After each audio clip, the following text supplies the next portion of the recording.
Les 1001 nuits, traduit par Antoine Galland, tome 1er.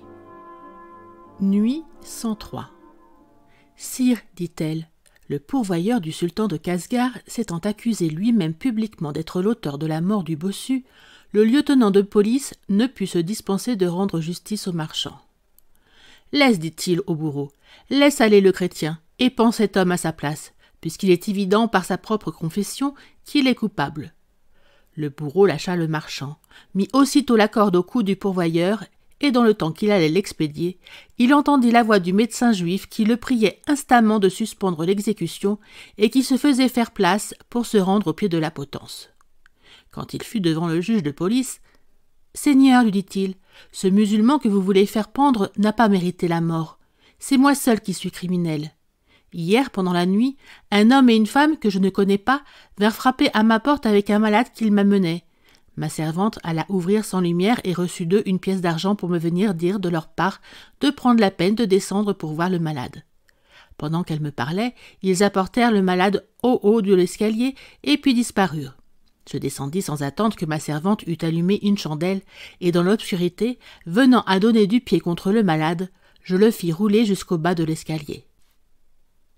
Enfin, je vis qu'il était mort et que c'était le musulman bossu dont on veut aujourd'hui venger le trépas.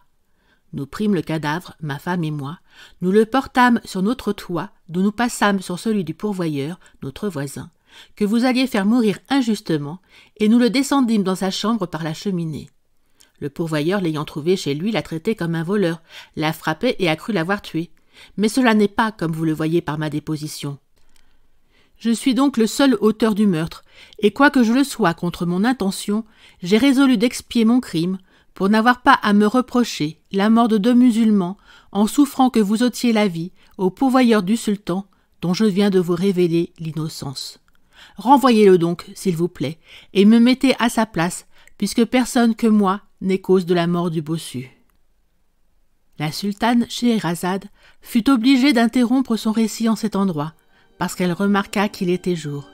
Schahriar se leva, et le lendemain, ayant témoigné qu'il souhaitait d'apprendre la suite de l'histoire du bossu, Scheherazade satisfit ainsi sa curiosité. Merci d'avoir écouté cette vidéo. Si cette vidéo vous a plu, vous pouvez vous abonner gratuitement à la chaîne Coin Livre Audio.